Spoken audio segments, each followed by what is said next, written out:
This is a page-a-day journal that I've kept ever since I've had the stroke, or ever since I came out of hospital.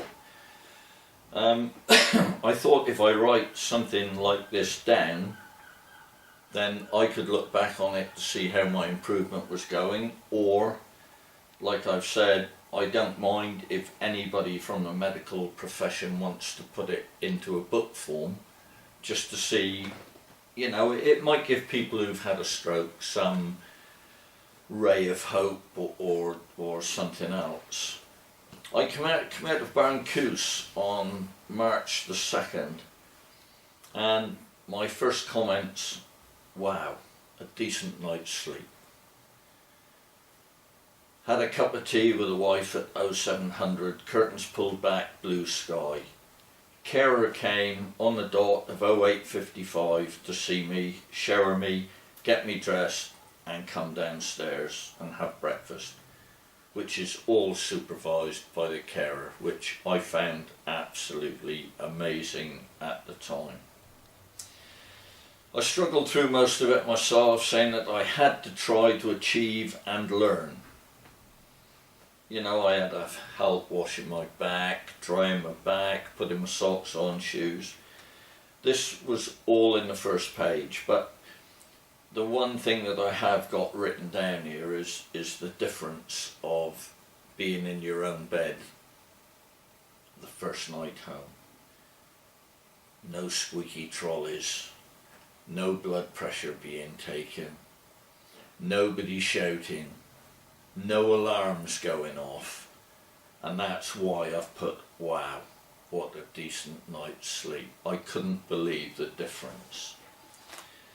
I mean, when I first come home, I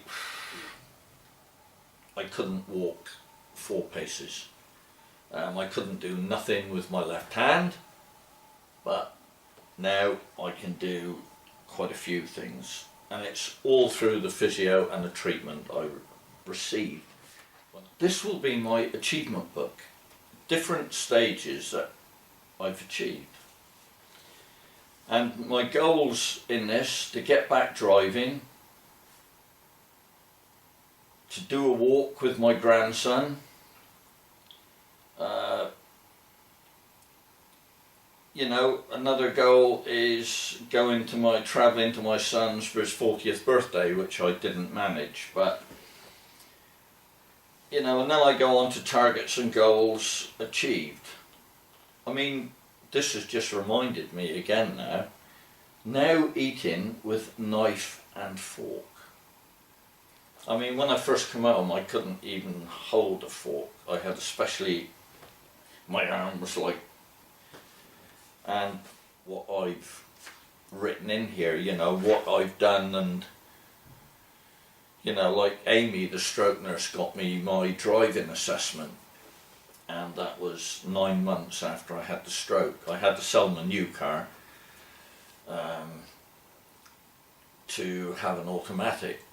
I didn't need a specially adapted vehicle, but I went and took my driving assessment, which Amy arranged for me kindly, and I was quite surprised at the assessment, really, because it's a lot of paperwork first and questions, and then it's a lot of movements, what you can do, and then it's movements with your eyes closed, where you've got to, you know, connect your fingers, or because a lot of people who've had a stroke, when their eyes are closed, they can't coordinate their feet.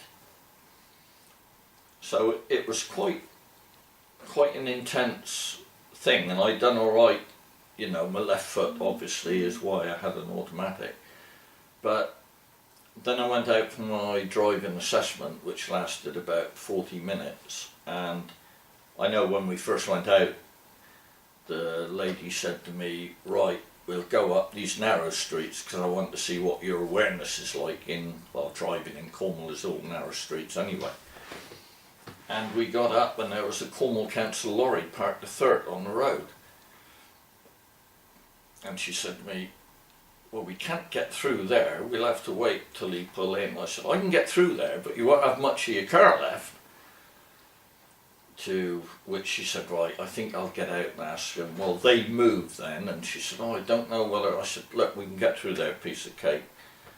But I was quite chuffed when I got back, and she said to me, well, Mr. Bassett, she said, normally I have people in to tell them, she said, you're absolutely fine.